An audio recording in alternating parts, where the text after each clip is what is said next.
A las 11:58 de la noche, el hombre más poderoso del edificio lloró frente a una pantalla y murmuró: «Lo perdí todo». Lo que no sabía era que la mujer que entraba con un carrito iba a cambiarle la vida en 3 segundos. El piso 32 de la Astoria Corporate Tower no tenía nada que ver con el resto del edificio. Abajo, en la calle, la ciudad seguía viva, con sus taxis, sus luces y ese ruido lejano que nunca se apaga del todo. Arriba, en cambio, todo parecía suspendido en una especie de silencio caro, casi irreal, como si hasta el aire supiera que ahí adentro se tomaban decisiones que movían millones. Eran casi las 12 y el corredor ejecutivo estaba vacío. Las alfombras absorbían el sonido de los pasos. Las lámparas del techo daban una luz blanca, dura, que hacía ver aún más fríos los cristales, los muebles de cuero y las puertas cerradas.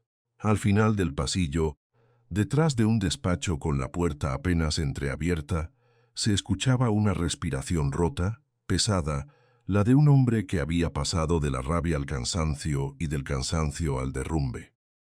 Octavio Marchetti Lascano estaba sentado frente a 3 monitores encendidos. No miraba realmente las gráficas. Las atravesaba con la vista, como si de tanto insistir pudiera hacer que los números cambiaran por compasión.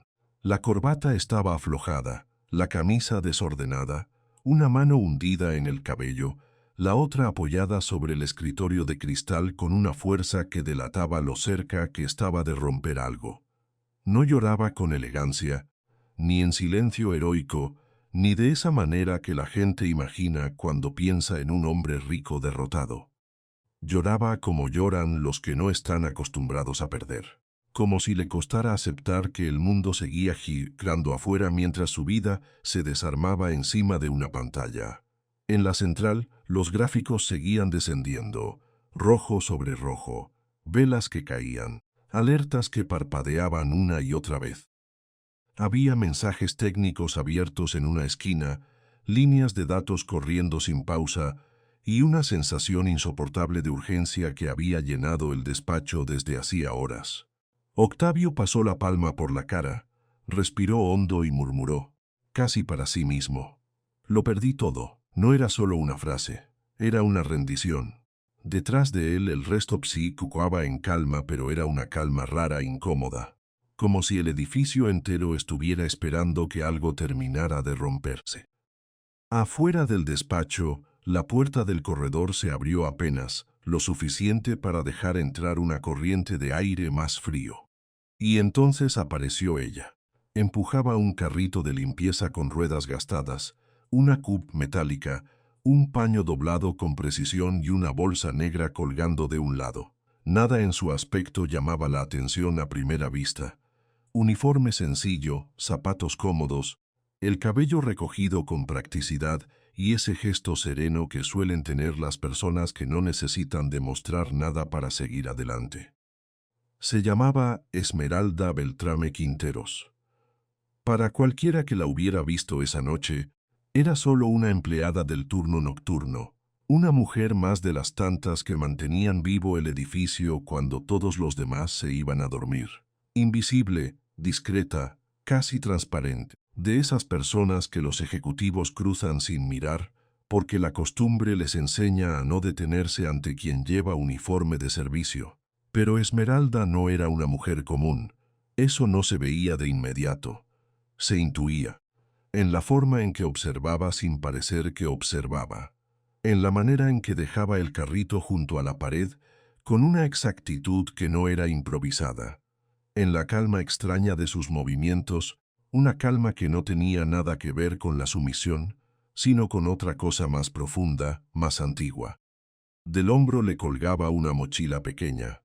Dentro llevaba un termo de café, una manzana envuelta en una servilleta y un libro grueso, de tapa azul oscuro, que no parecía encajar en absoluto con el resto de la escena. No era un libro de lectura ligera. Tampoco uno de bolsillo. Era técnico denso, lleno de fórmulas, gráficas y anotaciones al margen. Tenía marcas de uso, páginas subrayadas con precisión y pequeños papeles metidos entre los capítulos. Un libro que parecía haber sido leído tantas veces que ya era casi una extensión de su mano. Esmeralda cerró la puerta del corredor con suavidad. No quería interrumpir, pero antes de avanzar, se quedó quieta un segundo, escuchando. Desde adentro del despacho llegaba un murmullo quebrado, el sonido de una silla moviéndose, el tecleo errático de alguien que ya no confiaba ni en sus propios dedos. Luego, otra vez la respiración de Octavio, más pesada, como si el pecho se le hubiera quedado sin espacio. Esmeralda avanzó despacio. En el edificio trabajaba desde hacía varios meses, aunque nadie podía decir exactamente cuánto tiempo llevaba ahí sin equivocarse. Para los de recursos humanos, era una empleada correcta, eficiente, silenciosa. Para la jefa nocturna, Renata Solorio, era la mujer que nunca daba problemas, que terminaba su tramo antes de lo previsto y que jamás se quejaba por lo duro del turno. Renata la había observado más de una vez. No por chisme, sino porque ciertas personas despiertan preguntas incluso cuando intentan pasar desapercibidas. Aquella noche, antes de bajar hacia el ascensor de servicio, Renata le había dicho en voz baja: «El señor del fondo sigue ahí. Está muy mal. Si puede evitar ese despacho, mejor». Esmeralda asintió sin discutir. «¿Lo conoces?», preguntó Renata mirándola con esa expresión seca que usaba cuando quería parecer dura. «No, señora. Pues mejor así. Un hombre así no está para conversaciones». Esmeralda no respondió, se limitó a acomodar el asa de su mochila sobre el hombro y seguir empujando el carrito. Si Renata hubiera mirado un poco más de cerca, habría notado que Esmeralda no tenía las manos de una empleada que solo limpia. Sus dedos eran finos, sí, pero firmes. Había en ellos una memoria silenciosa, la de alguien acostumbrada a escribir, señalar, calcular, pensar con precisión. Y había algo más, una forma de mirar las pantallas del fondo del pasillo como quien reconoce un lenguaje viejo. Mientras avanzaba, Esmeralda fue revisando salas vacías, vasos olvidados, papeles mal puestos, una taza con café seco en la sala de adjuntas, un abrigo colgado en una silla. Hacía su trabajo con una exactitud casi ritual. No por obsesión, sino porque el orden tenía para ella un valor distinto. Era una forma de mantener la cabeza en su sitio cuando la vida se empeñaba en desordenarlo todo. Había sido una mujer distinta. Eso no se decía en el edificio, claro. Nadie ahí sabía que Esmeralda había estudiado en una universidad europea, que antes de ese uniforme había pasado años entre modelos de riesgo, proyecciones, sistemas de trading y alertas de comportamiento anómalo.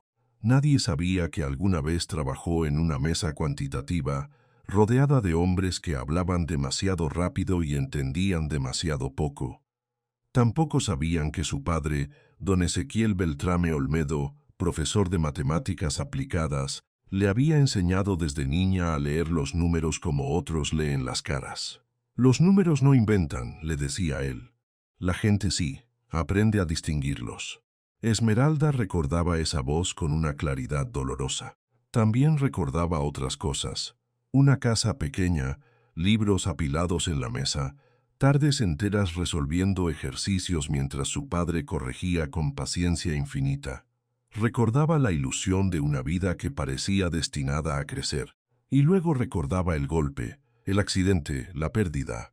Lucero, su hija, tan pequeña todavía. La enfermedad que vino después y lo cambió todo.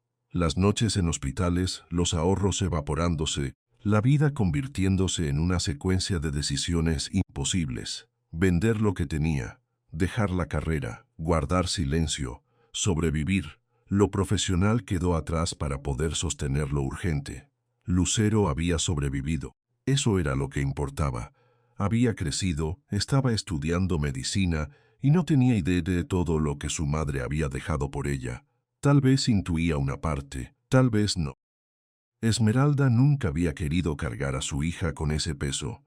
Por eso aceptó el turno nocturno, porque no exigía explicaciones, porque la noche perdonaba mejor las ausencias, porque le permitía trabajar y, al mismo tiempo, leer durante las horas muertas. Y porque, aunque nadie lo supiera, Todavía había en ella una necesidad casi física de mantenerse cerca de los números. Llegó al final del pasillo y se detuvo. La puerta del despacho principal estaba apenas entornada. Del interior salía una luz distinta, más agresiva, más viva. Los monitores parpadeaban con tonos rojos y blancos, y sobre el vidrio del umbral se dibujaban reflejos inquietos, como si algo dentro de esa habitación se estuviera descomponiendo en tiempo real. Esmeralda iba a seguir de largo, eso habría sido lo correcto, pero entonces oyó un sonido que la obligó a quedarse inmóvil. Un sollozo, no escandaloso, no dramático, peor. Un sollozo contenido, humillado, el de un hombre que lleva demasiado tiempo sosteniendo una caída y termina soltándola cuando cree que nadie lo ve.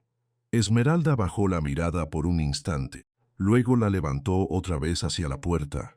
A través de la rendija vio una silueta sentada al escritorio, inclinada hacia adelante, con los hombros vencidos. Frente a él, las pantallas seguían acusando algo que la distancia no le permitía leer con claridad. En una de ellas, una serie de alertas aparecía y desaparecía con insistencia. No debería haber entrado, no esa noche, no ese despacho, no en ese momento, pero hubo algo en el sonido de la alarma, algo en el ritmo de los pitidos, que la hizo fruncir el ceño.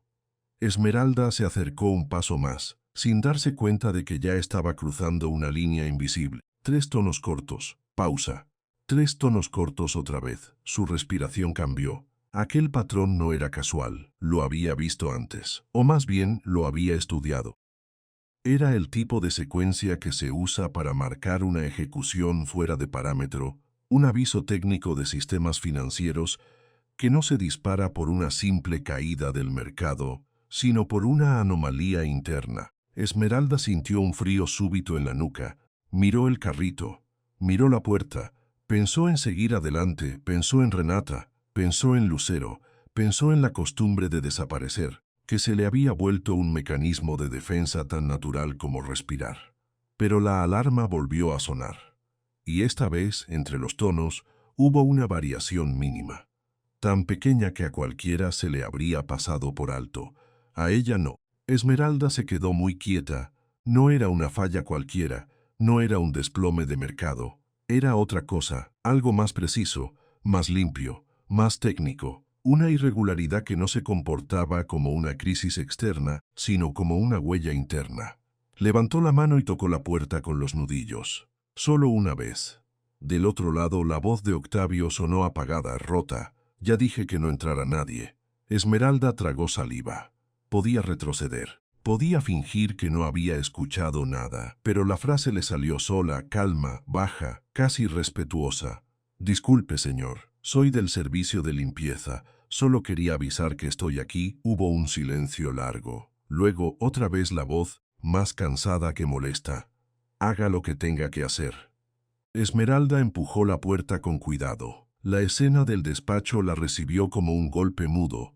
Octavio estaba hundido en el sillón principal, con la cabeza inclinada y una mano en la frente. Parecía haber envejecido de pronto. Delante de él, 3 pantallas enormes mostraban gráficos que caían con una violencia casi obscena. En una esquina, una alerta continuaba parpadeando. La ciudad, al otro lado del ventanal, seguía brillando, pero dentro de esa habitación la atmósfera era otra, una mezcla de derrota, tensión y miedo. Octavio levantó los ojos un instante cuando la vio entrar. No la reconoció. No la miró como a una persona. La miró como se mira a algo que está ahí por casualidad. Limpie rápido, murmuró sin más. Esmeralda asintió. Dejó el carrito junto a la pared, tomó el paño y empezó por la mesa lateral, moviéndose con una naturalidad impecable. Cualquier otra persona habría visto en ella una trabajadora nocturna más. Pero en cuanto sus ojos tocaron la pantalla central, algo cambió. No fue una reacción visible. Fue apenas una tensión en el cuello, un leve cambio en la respiración, la forma en que su mano se detuvo un segundo sobre el borde del escritorio. Porque lo que estaba viendo no era normal. No todavía. En esos 3 segundos en que cruzó el despacho, Esmeralda vio lo que otros no habían conseguido detectar en horas de pánico. Vio una estructura irregular escondida dentro del caos. Vio un patrón repetido con demasiada exactitud para ser accidental. Vio que ciertos intervalos no obedecían a una caída espontánea. No dijo nada. A veces, el silencio de una persona que sabe más pesa más que cualquier explicación. Octavio seguía mirando las pantallas sin verla realmente. Tenía el rostro destruido, la corbata floja, los ojos enrojecidos. Era el tipo de hombre acostumbrado a mandar, no a pedir ayuda. Y sin embargo ahora parecía pequeño frente a la luz de los monitores, como si el dinero, el poder y el apellido no sirvieran de nada cuando todo empezaba a derrumbarse. Esmeralda fue al cesto de basura, recogió unos papeles, los dobló con cuidado. Uno de ellos tenía tablas de números y anotaciones dispersas. No debería haberlo leído. Lo hizo de manera instintiva, apenas una fracción de segundo. Y esa fracción de segundo le bastó para confirmar que algo no encajaba. No era solo intuición, era memoria, era oficio. Era una parte de ella que la vida no había logrado borrar del todo. Apretó el paño con más fuerza y volvió a mirar la pantalla central. La secuencia seguía repitiéndose. El monitor no dejaba de emitir el mismo tipo de alerta. Aquello tenía la pulcritud de un sistema diseñado por alguien que muy sus propias grietas. Esmeralda sintió que el aire del despacho se volvía más pesado. Detrás de ella, Octavio soltó un ruido breve, casi un gemido. Se pasó una mano por la cara y cerró los ojos un segundo. Cuando los abrió, parecía al borde del colapso. No sabía quién era ella. No sabía lo que llevaba dentro esa mochila. No sabía que la mujer que estaba limpiando su despacho había pasado años leyendo códigos que otros despreciaban, ni que había dedicado noches enteras a estudiar lo que ocurre cuando un sistema aparentemente estable empieza a mentir. Solo sabía que una limpiadora había entrado en el peor momento de su vida, y Esmeralda, con el paño aún en la mano y el libro técnico escondido entre sus cosas, se quedó mirando la pantalla como si acabara de reconocer una voz antigua. Afuera, el edificio seguía en silencio. Adentro, algo estaba a punto de cambiar. Y cuando Esmeralda oyó aquel padrón repetirse en los monitores, entendió que no estaba frente a una simple caída financiera. En solo 3 segundos, Esmeralda vio lo que 4 horas de pánico no habían permitido ver. Alguien estaba robando el fondo desde dentro. La frase no salió de su boca, ni siquiera pasó por sus labios en ese primer instante. Primero fue una certeza seca, casi incómoda, que le cayó encima apenas sus ojos tocaron la pantalla central. Después vino el resto, la respiración contenida, el pulso acelerado, la necesidad de mirar 2 veces para asegurarse de que lo que estaba leyendo no era un engaño de la luz o del cansancio. Octavio seguía hundido en el sillón, con los codos apoyados en las rodillas y la cabeza apenas levantada hacia los monitores. Tenía el rostro vacío, vencido por horas de números que caían como piedras. No esperaba nada de nadie, mucho menos de una mujer con uniforme de limpieza, un carrito de servicio y una mochila pequeña colgando del hombro. Esmeralda avanzó un paso más. No se apresuró, no hizo ningún gesto que pudiera parecer invasivo. Simplemente dejó el paño sobre el borde del escritorio y se quedó frente a la pantalla como quien reconoce una voz vieja en medio de una multitud. La imagen era brutal. Gráficos descendiendo en rojo, alertas intermitentes, columnas de datos desordenadas a primera vista. Para cualquiera, aquello parecía el derrumbe completo de un fondo. El tipo de escenario que hace perder la calma incluso a los hombres acostumbrados a mandar. Pero Esmeralda no estaba viendo solo caídas. Estaba viendo ritmo. Y el ritmo, cuando alguien sabe leerlo, delata más que cualquier número. Frunció apenas el ceño y se inclinó un poco hacia adelante. Octavio alzó la vista hacia ella con cansancio, no con interés. Le habría pedido que siguiera limpiando si hubiera tenido fuerzas para hablar con firmeza. ¿Puede hacerlo más rápido?, dijo al fin, con la voz rota por el agotamiento. Esmeralda no respondió enseguida.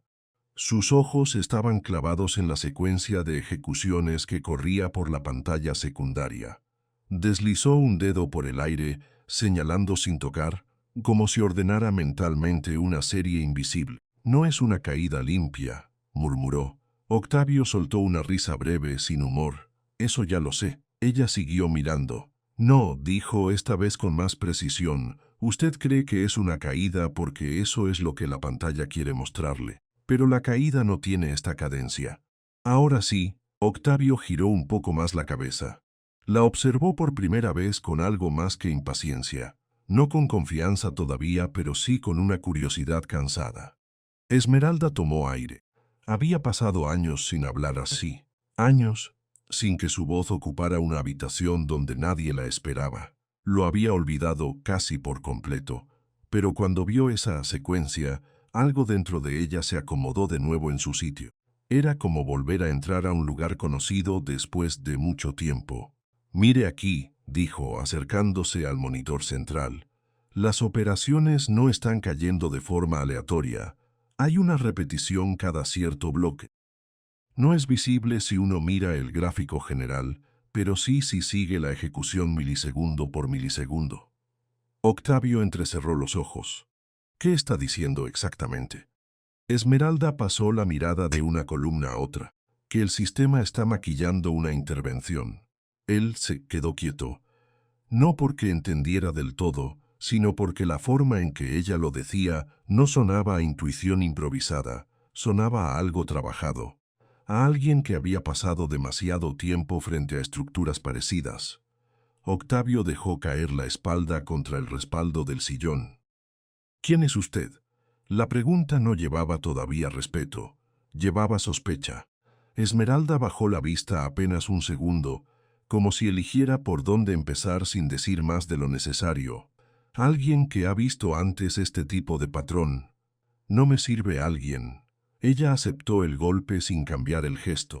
Estaba acostumbrada a que el mundo le pidiera credenciales después de haberla ignorado primero. «Esmeralda Beltrame Quinteros», dijo por fin. «Trabajo en el turno nocturno, pero antes trabajé en modelado de riesgo y detección de anomalías». Octavio frunció el ceño, todavía sin abandonar del todo esa distancia automática de hombre que ha aprendido a desconfiar de todo lo que lo sorprende demasiado rápido. «¿Y ahora limpia oficinas?» La pregunta fue seca, no cruel pero sí torpe, como lo son muchas preguntas de los hombres que aún no saben que están frente a algo que no entienden. Esmeralda no se ofendió. «Ahora hago lo que me permite pagar las cuentas», contestó con calma. «Antes hacía lo que me enseñó mi padre». Eso sí lo hizo callar un instante. Volvió a mirar la pantalla. En su rostro el derrumbe seguía ahí, pero ahora había otra cosa debajo, una especie de alerta nueva, todavía débil, todavía sin forma completa. Esmeralda tomó uno de los papeles que estaban desparramados sobre el lateral del escritorio. Los revisó de reojo. No leyó de más de lo necesario. Bastó una sola fila de cifras para confirmar lo que ya intuía. «Esto no lo está haciendo el mercado», dijo. Octavio se incorporó un poco. «¿Cómo puede afirmarlo?» Esmeralda señaló la columna de ejecuciones. «Porque un colapso real no tiene pausas tan limpias, no repite la misma huella con esa regularidad. Aquí hay una estructura. Cada cierto número de órdenes legítimas, aparece una operación que rompe la lógica del resto». Octavio se acercó al monitor, esta vez con más atención. Sus ojos siguieron la dirección de su dedo. «¿Qué clase de operación?» Esmeralda dudó apenas un instante. Luego habló con la precisión de quien ha pasado años estudiando el lenguaje de las máquinas. «Una ejecución fantasma. Está saliendo dinero del circuito principal, pero no de forma visible. Al sistema le están haciendo creer que sigue operando dentro de parámetros normales, cuando en realidad alguien está desviando el flujo por una ruta paralela». Octavio la miró sin parpadear. «Eso suena a una teoría, suena a un patrón real», corrigió ella. «Si quiere una teoría sería otra.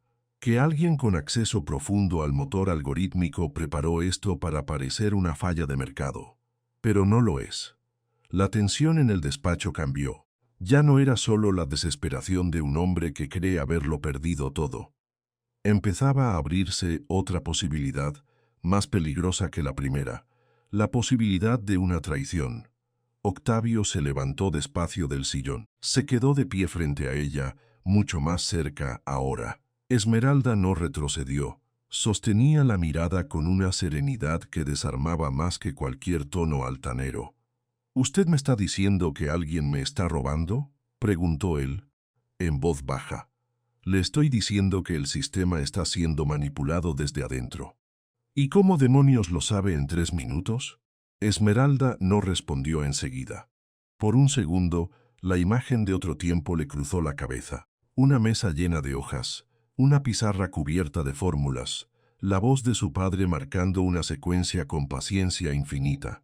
Los números no inventan, le había dicho Ezequiel tantas veces. La gente sí. Volvió al presente con la misma calma. Porque no estoy mirando solo el resultado, dijo. Estoy mirando la firma. Cada intervención deja una huella. En este caso, la huella se repite cada 43 operaciones. Octavio pestañeó. 43, exacto. ¿Y eso qué significa? Esmeralda señaló el monitor con un movimiento mínimo. Significa que quien diseñó esto quiso esconder la operación dentro de una periodicidad casi humana. No lo suficiente para disparar una alarma obvia, sí lo bastante para que parezca ruido. Cada 43 ejecuciones legítimas, una anómala, siempre el mismo tipo de desvío, siempre el mismo comportamiento al salir del motor principal. Octavio volvió a mirar la pantalla. Ahora ya no parecía un hombre derrotado, sino uno que intenta reconstruir una escena de crimen con las manos desnudas. ¿Está segura? Sí, no dudó al decirlo. Eso fue lo que lo descolocó de verdad, porque la seguridad de Esmeralda no era la arrogancia de quien habla por hablar, era otra cosa, una exactitud tranquila, un filo controlado. La clase de certeza que solo aparece en personas que han dedicado años a entender lo que otros apenas miran por encima. Octavio pasó una mano por su rostro. Mis analistas llevan horas tratando de encontrar la causa, y lo más probable es que estén buscando afuera, dijo ella, cuando deberían estar mirando adentro. Él apretó la mandíbula. ¿Tiene idea de lo que está diciendo? Sí, señor. No me llame señor si va a acusar a mi equipo de sabotaje. Esmeralda no cambió el tono. No estoy acusando a su equipo todavía.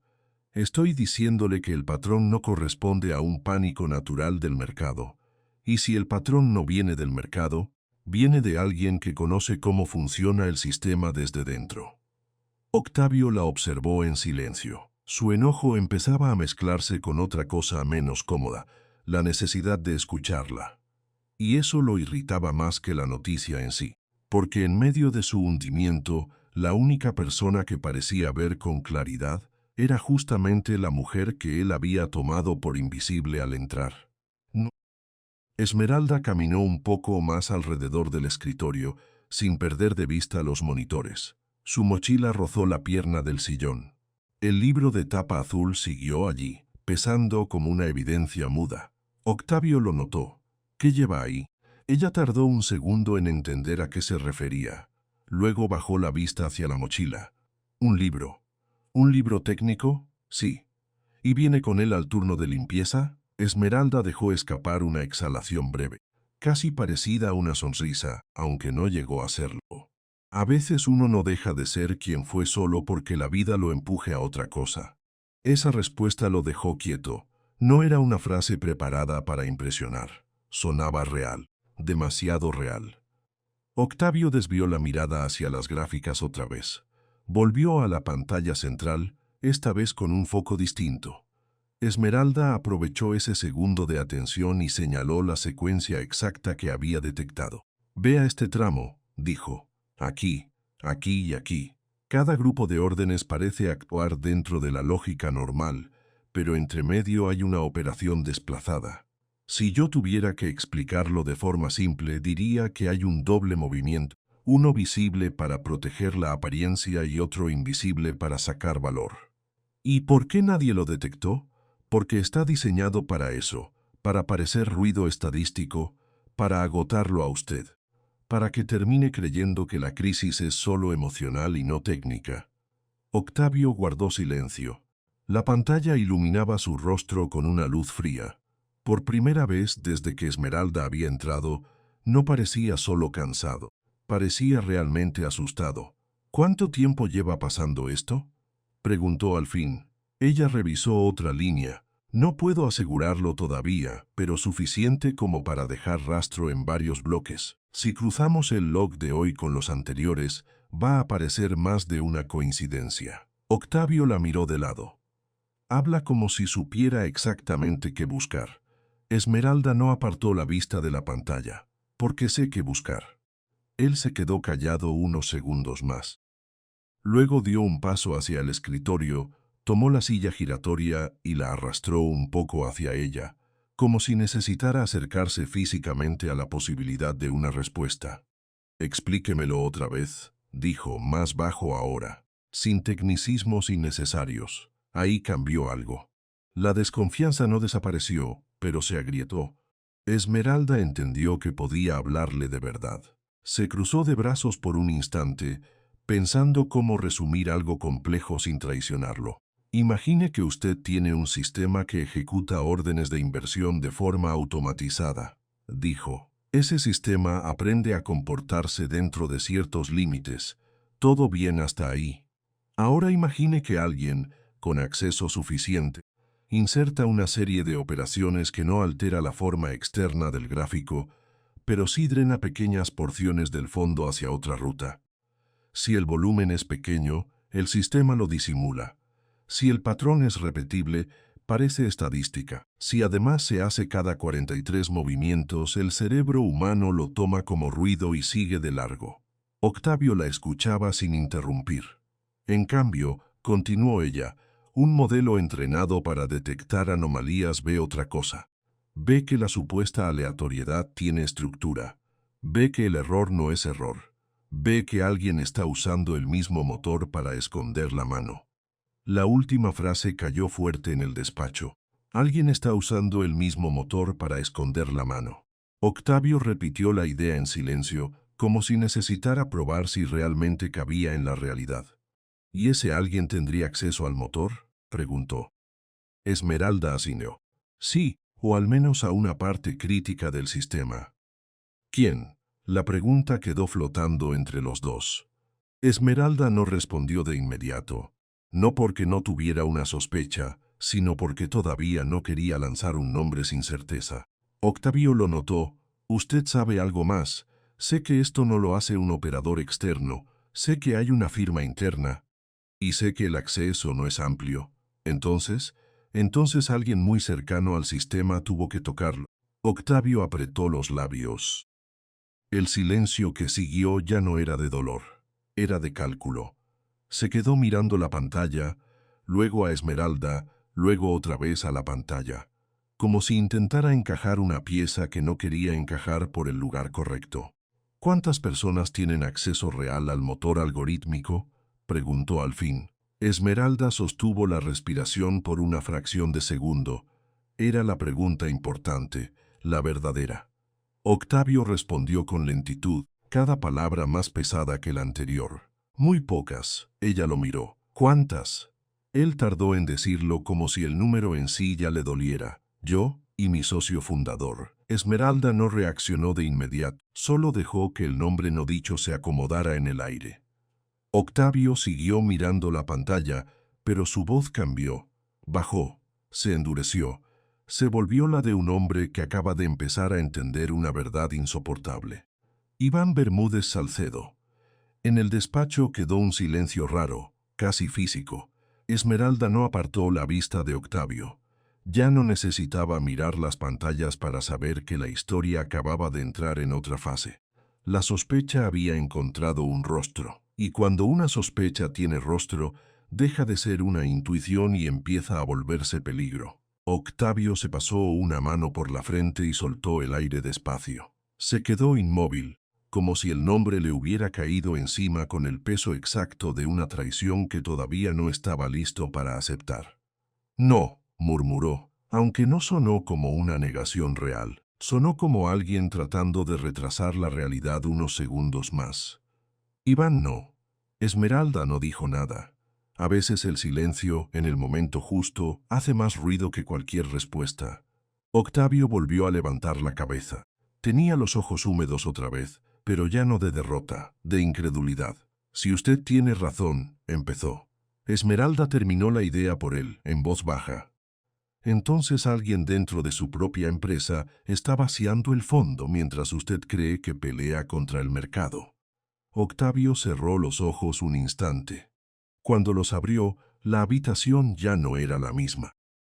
Y cuando pronunció un solo nombre, el aire del despacho cambió por completo. No era el mercado el que lo estaba destruyendo. Era el hombre que había comido en su casa, llorado en el funeral de su padre y firmado a su lado el primer contrato del fondo. Esa verdad tardó unos segundos en asentarse en la habitación, pero cuando lo hizo, cambió el aire por completo. Octavio seguía de pie frente a los monitores, con la mandíbula tensa y las manos apoyadas sobre el borde del escritorio como si necesitara sujetarse a algo sólido para no caer otra vez. Esmeralda estaba a su lado, quieta, mirando la pantalla central con una concentración casi fría, mientras el rojo de las gráficas le devolvía destellos al rostro. El nombre de Iván había salido de la boca de Octavio con una mezcla de incredulidad y dolor que no necesitaba explicación. Era el tono de quien todavía intenta pelear contra lo que ya entendió. No quería creerlo, no porque le faltaran pruebas, sino porque hay traiciones que primero rompen la confianza y después rompen el resto. Esmeralda no se apresuró a hablar. Seguía observando el patrón en los registros. Mire otra vez este bloque, dijo al fin, señalando la columna de ejecuciones. No solo se repite cada 43 órdenes. Fíjese en la hora exacta de cada desvío. Octavio se inclinó sobre la pantalla.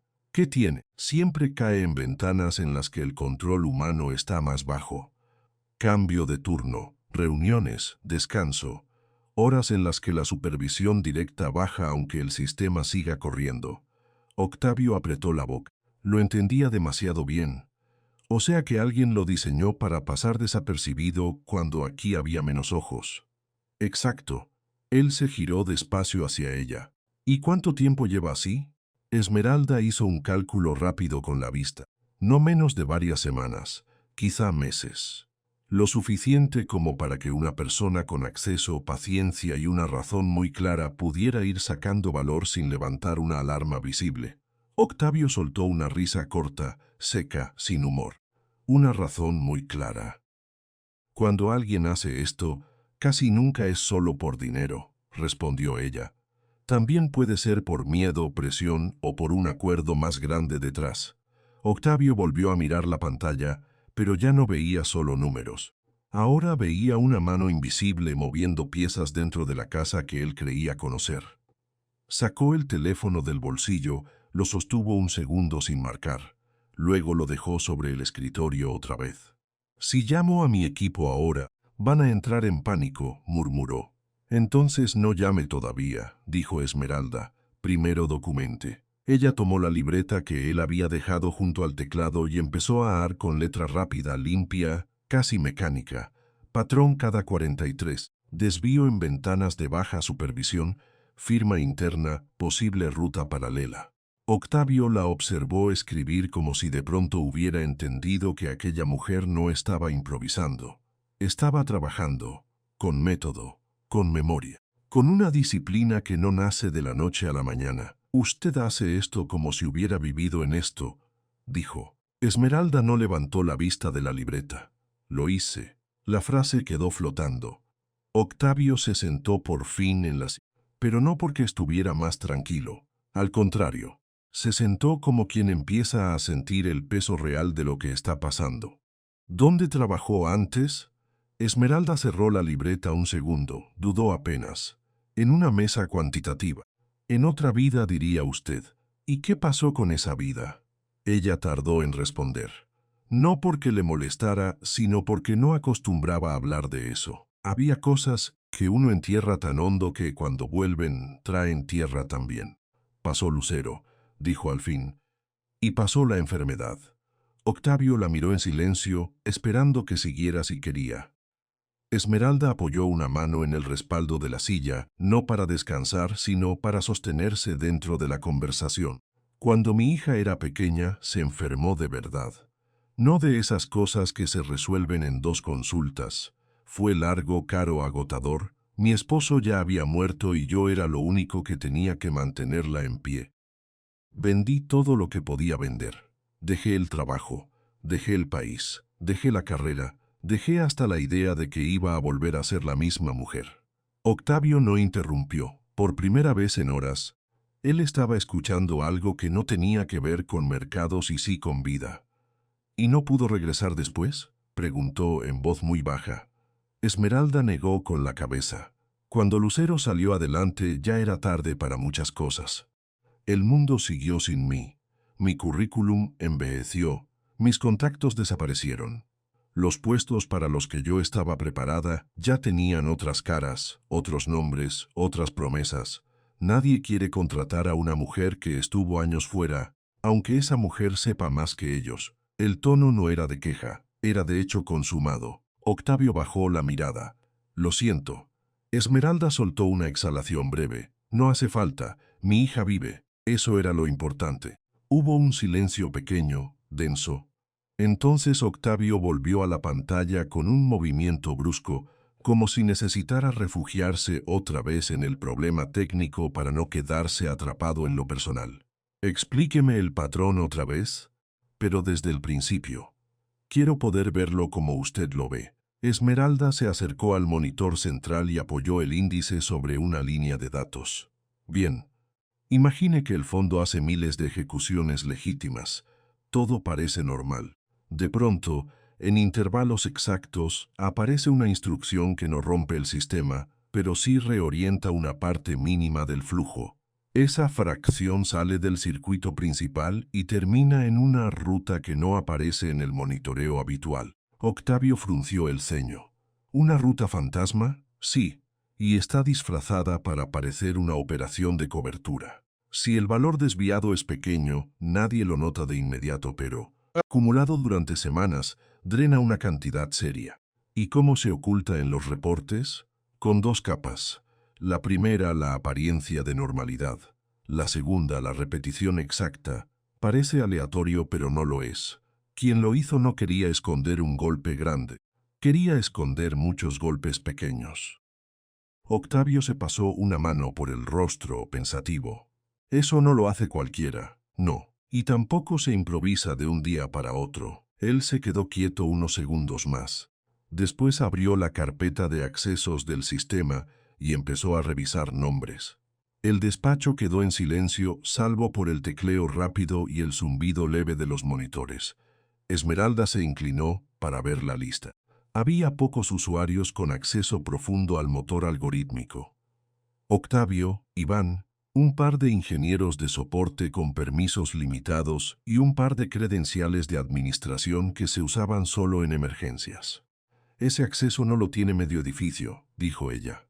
No, solo un círculo muy pequeño. Entonces ya sabe por dónde va esto. Octavio dejó de teclear. Sí, no lo dijo mirando a la pantalla, lo dijo mirando al vacío. Esmeralda lo observó con cautela. El dolor que tenía él en la cara ya no era el de un empresario desesperado. Era otro más íntimo, más sucio. El de un hombre que está empezando a aceptar que la traición entró por la puerta que más confianza le inspiraba. Iván tenía acceso pleno, dijo Octavio al fin, más que nadie salvo yo. ¿Y él conoce el sistema línea por línea? Octavio asintió, muy despacio. Lo construimos juntos, empezó como programador. Después lo hice entrar como socio porque era el único en quien confiaba de verdad. Esmeralda no respondió enseguida. Había algo en el modo en que Octavio decía, confiaba que sonaba más a herida que a palabra. Entonces él no solo podía hacerlo, murmuró ella. También sabía cómo hacerlo sin dejar huella obvia. Octavio cerró la carpeta de golpe. No quiero creerlo. No importa lo que quiera creer ahora. Importa lo que muestran los datos. Él levantó la vista. Su expresión se endureció. Usted no entiende. Iván estuvo en mi casa, conoció a mi padre. Lo abrazó cuando murió. Me llevó al hospital la noche que pensé que yo también me quebraba. No era un socio más. Esmeralda sostuvo la mirada de él con una calma casi triste. Precisamente por eso duele más. La frase quedó quieta, sin adornos. Octavio tragó saliva.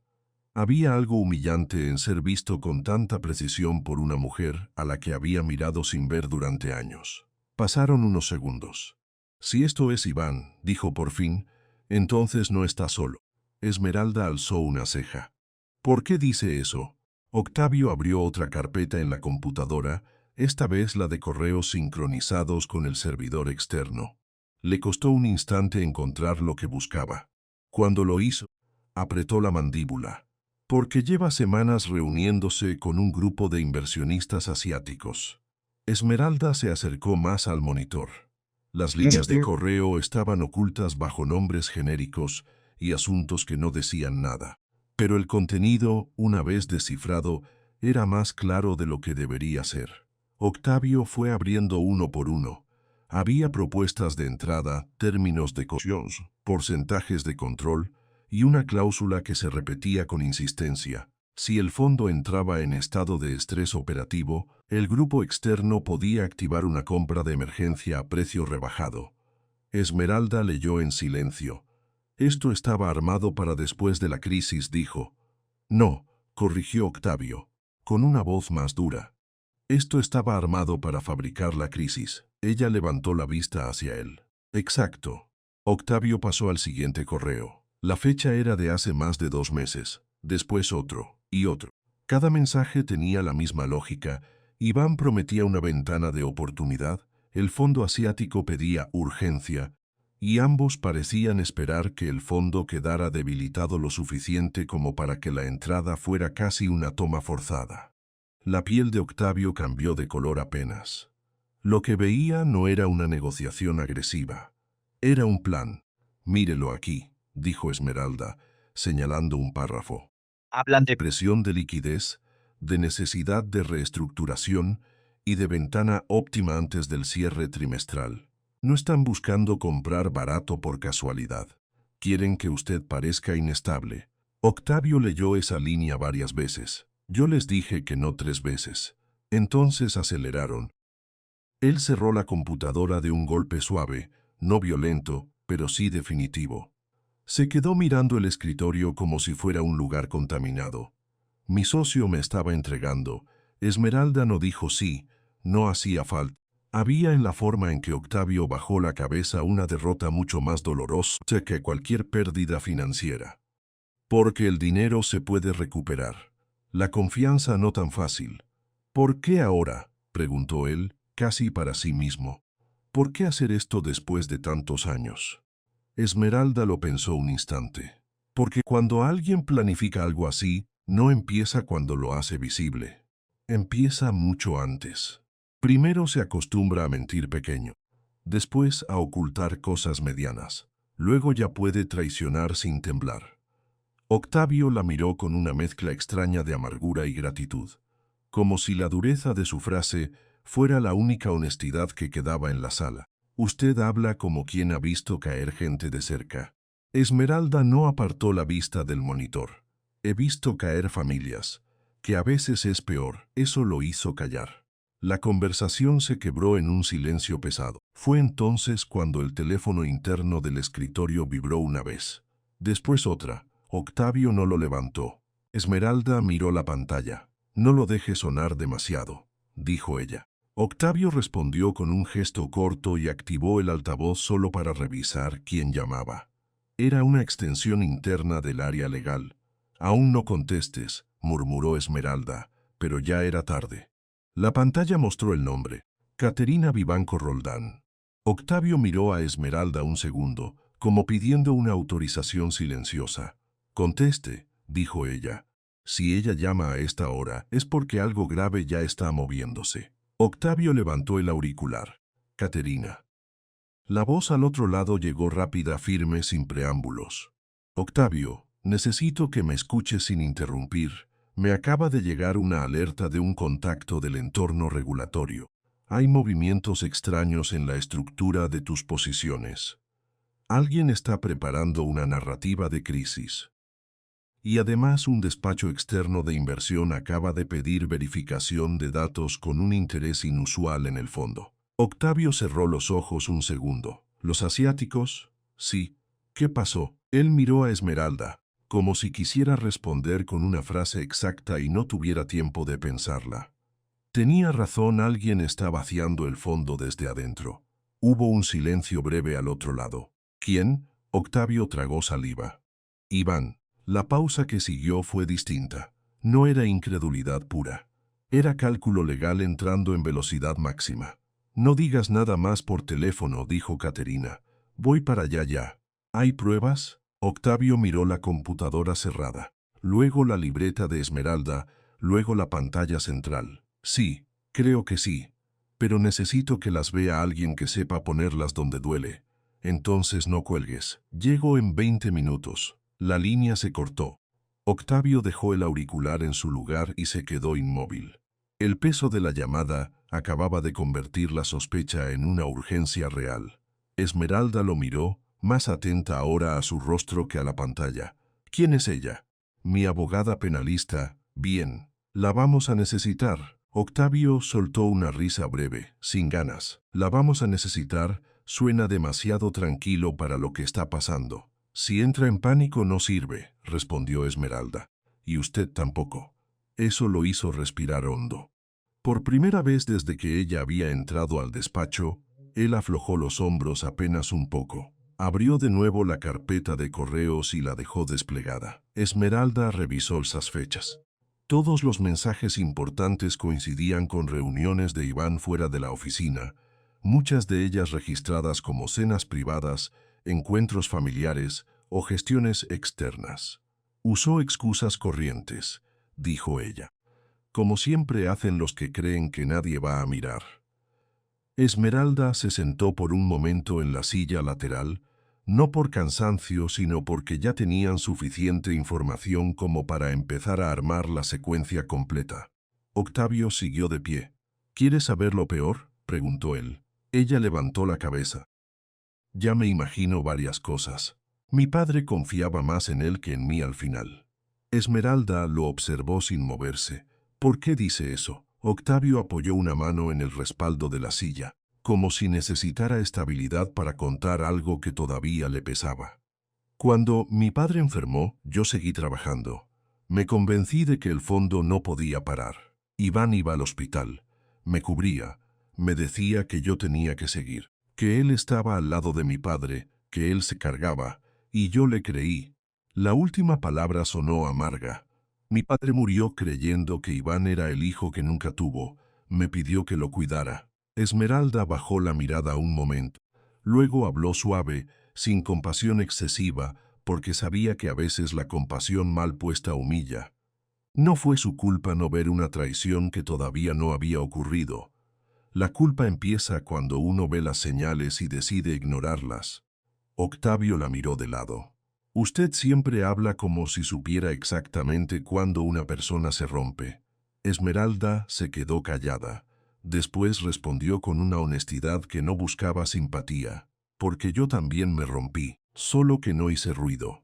Eso dejó el despacho en silencio. El sonido del aire acondicionado parecía demasiado fuerte de pronto. Octavio bajó la mirada a la libreta donde ella había anotado el patrón. Vio una palabra subrayada, firma. ¿Qué tan segura está de que el desvío no es accidental?, preguntó él. Completamente. Y si alguien más tuvo acceso, entonces sigue siendo interno. Y sigue siendo grave. Octavio caminó unos pasos por la habitación. Cuando habló otra vez, lo hizo sin mirar a nadie en particular. Si esto se filtra antes de que yo arme la jugada correcta, el directorio entra en crisis. Los inversionistas se asustan. Los socios externos se echan encima. Puede convertirse en una estampida. Esmeralda asintió. Por eso hay que trabajar con precisión, no con rabia. Él soltó aire por la nariz, casi una sonrisa triste. La rabia ya la tengo. Entonces guárdela para mañana. Octavio la miró. Esa frase, dicha con tanta serenidad, lo obligó a recobrar un poco de control. Esmeralda abrió la libreta otra vez. Necesito revisar el sistema de notificaciones. Quiero ver quién recibió las alertas, quién las ignoró y a qué hora. Si el desvío lleva meses, también tiene que haber dejado rastros en los correos internos, en permisos de acceso o en cierres de sesión. Tobías podría ayudarnos, dijo Octavio. Esmeralda levantó la vista. ¿Quién? Mi analista cuantitativo principal. Es joven, pero bueno. No es él quien hizo esto, eso lo sé. ¿Y por qué está tan seguro? Octavio respondió con una honestidad cansada, porque si él hubiera sabido leerlo, ya lo habría visto, y porque estuvo conmigo esta madrugada. Está asustado por lo que pasó, pero no es el tipo de hombre que vende una traición de este tamaño. Esmeralda asintió, no del todo convencida, pero abierta a la posibilidad. Entonces lo llamamos después de que llegue Caterina. Octavio iba a responder cuando escuchó un leve clic en la cerradura exterior. No era la puerta principal, sino la del acceso lateral al despacho. Ambos se quedaron inmóviles. Esmeralda alzó la cabeza primero. ¿Esperaba a alguien? Octavio negó. El silencio se volvió más fino, más peligroso. Los pasos que llegaron desde el corredor eran lentos, firmes, femeninos, no apresurados, profesionales.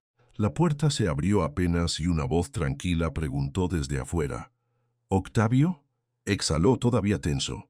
Es Caterina. La puerta se abrió del todo y entró una mujer de traje sobrio, carpeta bajo el brazo y expresión afilada. Miró a Octavio, luego a Esmeralda, y entendió al instante que la madrugada ya no era una madrugada cualquiera. Llegué lo más rápido que pude, dijo, cerrando detrás de sí. ¿Qué encontraron? Octavio señaló la computadora. Algo peor de lo que pensaba. Caterina dejó la carpeta sobre el escritorio y miró a Esmeralda con atención real, no cortesía vacía. ¿Usted es la persona que vio el patrón? Esmeralda sostuvo su mirada. Sí. Caterina asintió una sola vez, como quien registra un dato importante. Entonces empecemos por ahí. Y díganme una cosa antes de abrir nada más. ¿Ya tienen sospecha concreta del nombre? Octavio tardó un segundo en responder. Sí. Caterina lo vio en los ojos antes de escucharlo. Entonces díganlo. Octavio respiró hondo. Iván Bermúdez Salcedo. La abogada no se movió, pero la expresión de su rostro cambió apenas, lo suficiente como para que Esmeralda entendiera que el problema acababa de hacerse mucho más grande. Caterina abrió la carpeta con gesto seco. Bien, si ese nombre está dentro, ya no hablamos de un error técnico. Hablamos de fraude, manipulación de sistemas y posible asociación con terceros externos. Esmeralda señaló la pantalla. Y de una crisis fabricada. Caterina pasó rápido la vista por las anotaciones de la libreta, luego por los correos abiertos. Muéstrenme todo en orden cronológico. Si vamos a enfrentar esto mañana, necesito una línea impecable. Octavio tomó asiento frente a la computadora. Esmeralda se quedó de pie a su lado. Y entre los tres, en medio de la luz fría de los monitores, empezaron a reconstruir la noche más peligrosa de su vida. Primero los accesos, luego las horas de caída, después los mensajes ocultos, después las fechas de reunión con el grupo extranjero, después la prueba más limpia. Cada 43 operaciones, una salida enmascarada. No era una coincidencia, era una costura. Caterina iba armando el caso como si estuviera ensamblando un cuerpo legal a partir de piezas dispersas. Marcaba lo que servía, descartaba lo que aún no alcanzaba, preguntaba sin adornos y anotaba todo con la concentración de quien sabe que una palabra bien puesta puede salvar a un cliente y una palabra mal puesta puede hundirlo. En un momento Octavio abrió uno de los correos más antiguos y se quedó callado. Esmeralda lo miró. ¿Qué pasa? Él no respondió de inmediato. Cuando al fin habló, su voz baja. Este correo es de hace 3 meses. Iván ya estaba hablando con ellos cuando yo seguía creyendo que solo estaba cerrando un acuerdo de expansión. Caterina revisó el contenido. Mira esto, dijo. Ellos no pedían solo rentabilidad. Pedían acceso operativo a información interna en caso de deterioro repentino. Eso no es una propuesta normal. Es una toma preparada. Octavio cerró los puños. Usaron la crisis para comprar el incendio. Esmeralda lo observó. El dolor le había endurecido la cara, pero no lo había vuelto torpe. Al contrario, empezaba a aparecer el hombre peligroso que se vuelve alguien cuando por fin entiende que lo estaban engañando en su propia casa. Caterina dejó el lápiz sobre la carpeta. Necesito hacer una llamada. Hay un escribano de confianza que puede venir antes del amanecer. Si vamos a protocolizar algo, lo quiero blindado. Octavio asintió. Hazlo. Caterina salió al despacho contiguo con el móvil en la mano. El silencio que quedó fue más íntimo. Esmeralda soltó el aire lentamente y por primera vez en toda la madrugada se permitió sentarse del todo. Octavio la miró de lado. ¿Está bien? Sí, solo estoy pensando. ¿En qué? Esmeralda tardó un segundo. En que a veces la gente cree que una mujer deja su carrera porque se rindió y no. A veces la deja porque no tiene opción. Octavio apoyó ambos codos en las rodillas. ¿Nunca se arrepintió? Ella sonrió apenas, una sonrisa muy pequeña, cansada. Dejar la carrera, sí. No haber estado con Lucero, no. Él la escuchó en silencio y entonces Esmeralda, quizá porque la noche ya había abierto demasiadas puertas, siguió hablando. Mi hija no entiende todavía todo lo que hice, sabe que su padre murió, sabe que me quedé sola con ella, sabe que trabajé donde pude, pero no sabe lo que fue sostener una casa, una enfermedad, una infancia y un futuro con dos manos vacías. No sabe que hubo noches en las que yo misma me pregunté si algún día iba a volver a ser algo más que una madre cansada. Octavio bajó la mirada. Y sin embargo aquí está. Esmeralda lo miró con una calma extraña. Aquí estoy. Pero no porque el mundo me haya dado permiso, porque nunca dejé de saber quién era. Octavio asintió despacio. Había respeto en su silencio ahora. Un respeto real, sin distancia social. ¿Y su padre? Preguntó al fin. Usted mencionó que él la enseñó a leer los números. Esmeralda bajó la vista y por primera vez en horas su voz se volvió más suave. Mi padre era profesor de matemáticas aplicadas. De esos que creen que la exactitud también puede ser una forma de ternura. Me enseñó a mirar patrones cuando era niña. Decía que la realidad habla, pero no siempre a gritos. A veces susurra, a veces se repite, a veces se disfraza. Octavio esbozó una sonrisa mínima. Suena a alguien que habría odiado este fraude. Lo habría detectado antes de que empezara. Y usted también. Esmeralda no contestó, porque sí, lo habría hecho. Y porque dolía admitir que una parte de su vida quedó suspendida por circunstancias que no eligió. Cuando Caterina volvió, traía el teléfono en la mano y una expresión más severa. El escribano llega en 15 minutos, dijo, y tenemos un problema adicional. Octavio alzó la mirada. ¿Cuál? Acabo de confirmar que uno de los fondos asociados al grupo externo pidió reunión presencial a primera hora. Quieren venir hoy. O sea, no están esperando. Están avanzando. El despacho se tensó otra vez. ¿Quién confirmó eso?, preguntó mi contacto. Y algo más. El mensaje estaba redactado como si ya dieran por hecho que el fondo iba a entrar en una situación de fragilidad esta madrugada. Esmeralda se incorporó despacio.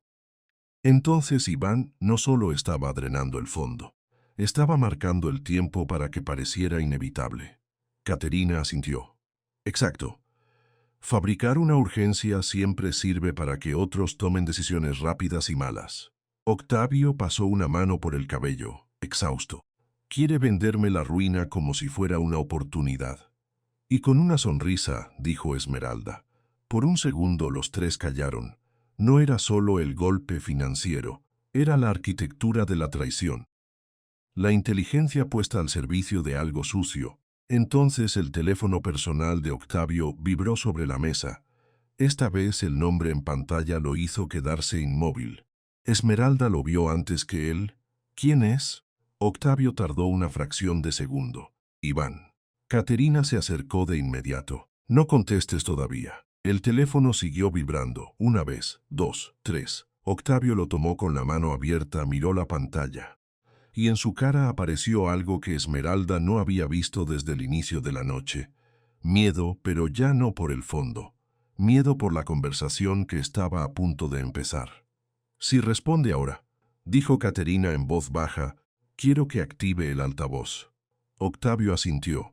Respiró hondo. Y antes de aceptar la llamada, se quedó mirando a Esmeralda como si por primera vez entendiera de verdad quién tenía frente a él. La mujer invisible ya no estaba callada. Y en alguna parte del edificio, el hombre que había traicionado a todos seguía creyendo que aún controlaba la historia. Pero eso estaba a punto de cambiar. Iván entró sonriendo. Y salió entendiendo que la pieza que había despreciado era la que podía hundirlo todo. La sonrisa todavía le duraba cuando cruzó la puerta del despacho. Venía con el paso tranquilo de quien cree que sigue moviendo el tablero, con el café en la mano y ese gesto de falsa seguridad que solo tienen los hombres acostumbrados a llegar tarde y aún así mandar. Durante un segundo incluso pareció relajado. Miró a Octavio, después a Caterina, y luego dejó los ojos en Esmeralda, como si ella fuera un detalle del lugar, algo que no merecía detener su atención.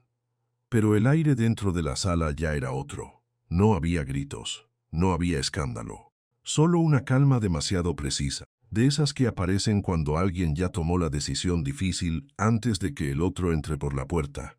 Octavio estaba de pie junto al escritorio. No se movió, no sonrió, no lo saludó. «Siéntate, Iván», dijo, sin elevar la voz. Iván soltó una risa breve, casi cómoda. Vaya, eso suena serio. La segunda vez ya no fue una sugerencia. Iván miró a Caterina, que tenía la carpeta abierta frente a sí, y luego a Esmeralda. Fue entonces cuando algo empezó a incomodarle de verdad. La mujer del uniforme ya no llevaba el uniforme completo. Tenía el saco oscuro de Octavio sobre los hombros, la libreta abierta en la mano y esa postura recta, firme, que no encaja con alguien que solo estaba limpiando un piso horas antes. No era la empleada que había visto alguna vez en el corredor. Era otra cosa, algo más difícil de ignorar. Iván se sentó al fin, lento, desconfiado. «¿Qué pasa?», preguntó. «¿Por qué estoy aquí a esta hora?». Octavio apoyó una mano sobre el respaldo de la silla vacía frente al escritorio, como si necesitara sostenerse para no romper el control, porque anoche el fondo estuvo a punto de desangrarse. Iván frunció el ceño. «Ya sé que hubo una caída. Estamos todos intentando entenderla». «No», dijo Octavio, «tú estás intentando explicarla». El silencio que siguió fue apenas un golpe. Caterina cerró la carpeta despacio, sin perder de vista a Iván. «Señor Bermúdez», dijo ella, «antes de que empiece a improvisar, le conviene escuchar lo que tenemos». Iván la reconoció al instante. La tensión en su rostro cambió apenas. «Caterina, esto no puede estar bien. Es exactamente lo que parece». Octavio levantó una hoja impresa del escritorio y la dejó caer delante de él. «Mira». Iván bajó la vista. Era una secuencia de registros técnicos con marcas de tiempo, accesos, trazas de ejecución. Al principio no entendió, o fingió no entender. Eso también era una forma de ganar tiempo. «¿Qué se supone que estoy viendo?». Esmeralda dio un paso hacia la mesa. No lo hizo con agresividad. Lo hizo con la serenidad de alguien que no necesita impresionar a nadie para tener razón. Cada 43 operaciones aparece una instrucción que no corresponde al motor principal. Está camuflada como si saliera del sistema, pero no sale del sistema. Sale de una ruta paralela. Iván la miró con una mezcla de sorpresa y molestia. «¿Y usted quién es para decirme eso?». Octavio respondió antes que ella. «La persona que vio lo que nadie de mi equipo vio en horas. La persona que detectó la firma de la manipulación». Iván soltó una exhalación seca. «Ahora resulta que una limpiadora». «No termines esa frase», lo cortó Octavio, y por primera vez su voz perdió una parte de la paciencia. «No la termines». La mandíbula de Iván se endureció. El café seguía en su mano, sin que hubiera dado un solo sorbo. Caterina giró la pantalla de su computadora hacia él. Tenemos correos, señor Bermúdez, fechas, borradores, cláusulas, contactos con un fondo extranjero y mensajes que coinciden con los periodos en que se produjeron los desvíos. Ya no hablamos de intuición, hablamos de documentación. Iván dejó de sonreír. Eso es absurdo.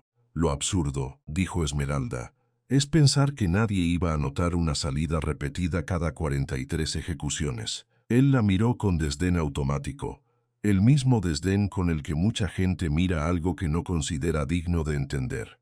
Y allí, justo allí, se equivocó otra vez. Esmeralda sostuvo su mirada sin apartarse. La diferencia entre una casualidad y un patrón es que el patrón siempre deja huella. Solo hace falta saber mirar. Octavio se giró hacia Iván, ya sin frialdad aparente, sino con una tristeza que dolía más. 3 meses. Llevas 3 meses hablando con ellos. Iván se quedó quieto. ¿De qué hablas? Caterina tomó una hoja, leyó una línea y la dejó otra vez sobre la mesa. De grupos de inversión que pidieron acceso operativo a la estructura interna si el fondo entraba en estrés. De conversaciones con cláusulas de compra de emergencia. De reuniones fuera de agenda. De una arquitectura pensada para aprovechar una crisis fabricada. Octavio apretó los dientes. No lo negaste en la carpeta, lo escondiste en mi propia casa. Iván pasó de la confusión a la defensa en menos de un segundo. Octavio, escúchame. Sí, hubo contactos, sí hubo reuniones, pero eso era expansión, no traición. ¿Expansión? Octavio soltó una risa breve e incrédula. Me estabas vaciando desde adentro. Iván se inclinó hacia adelante. No entiendes lo que estás viendo. Lo entiendo perfectamente, dijo Esmeralda, antes de que Octavio contestara. Lo que no entendiste tú es que no puedes disfrazar durante mucho tiempo una salida programada. Tarde o temprano el sistema habla. Iván la observó por primera vez como se observa a un problema real. No con desprecio, sino con una inquietud nueva. Había algo humillante en eso, que la persona a la que nunca miró bien fuera la que acababa de desarmarlo. ¿Tú hiciste todo esto?, preguntó, señalándola con la barbilla. ¿Tú revisaste las trazas? Yo las vi, respondió ella, y las entendí. No me refiero a eso, me refiero a que te pusiste de su lado. Esmeralda no se ofendió, solo ladeó la cabeza, como si acabara de escuchar una frase vieja. Yo no estoy del lado de Octavio, estoy del lado de la verdad. Iván abrió la boca para replicar, pero Caterina deslizó otra carpeta hacia él. Aquí están los correos extraídos del servidor corporativo con credenciales internas.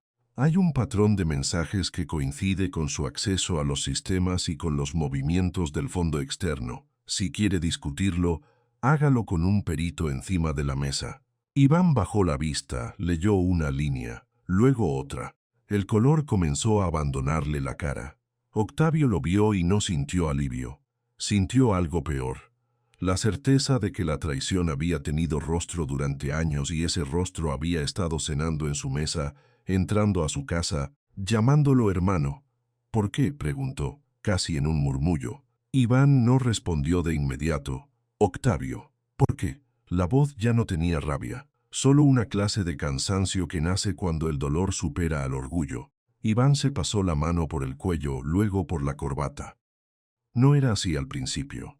Nadie dijo nada. Él tragó saliva y siguió, más bajo. Tenía una mala exposición fuera del fondo, un error que pensé que iba a poder cubrir. Después el hueco creció, y cuando llegaron los asiáticos vi una salida. Caterina lo miró como si acabara de confirmar lo que ya sabía. Una salida que le costaba el control del fondo a tu socio, dijo ella. No era una salida, era una venta de la ruina. Iván bajó la cabeza. Yo iba a arreglarlo. Octavio cerró los ojos un instante. ¿Con qué? ¿Con más mentiras? ¿Con más reuniones a mis esplas? ¿Con el sistema drenándose mientras yo confiaba en ti? Iván levantó la mirada. Ahora sí estaba asustado. No pensé que llegaría tan lejos. Siempre dicen eso, murmuró Esmeralda, cuando ya no pueden volver atrás. La frase cayó con un peso raro. Iván la miró con irritación, pero no encontró fuerza para atacarla. Ya había algo dentro de él resquebrajándose. Caterina caminó despacio hasta el borde de la mesa y apoyó ambas manos sobre la carpeta. Voy a ser muy clara, dijo. Tenemos pruebas técnicas, correos, una secuencia de accesos, vínculos con un grupo externo y la coincidencia con una manipulación de mercado interna. Si el señor Marchetti decide denunciar hoy mismo, su margen de defensa es mínimo. Iván soltó una risa rota. ¿Denunciar? ¿De verdad vas a hacer esto, Octavio? Octavio lo miró largo rato. Durante unos segundos, pareció que iba a responder con un golpe, con una orden, con rabia. Pero no. Cuando habló, lo hizo tristeza más peligrosa que cualquier grito. Mi padre te quería, te abrió la puerta de mi casa, te sentó en mi mesa. Cuando se estaba muriendo, te llamó hijo más de una vez. Y tú estuviste ahí mientras yo me quebraba creyendo que el peso de todo era mío. Iván cerró los ojos. Yo no quería que él. No digas su nombre como si eso te diera derecho a ensuciarlo.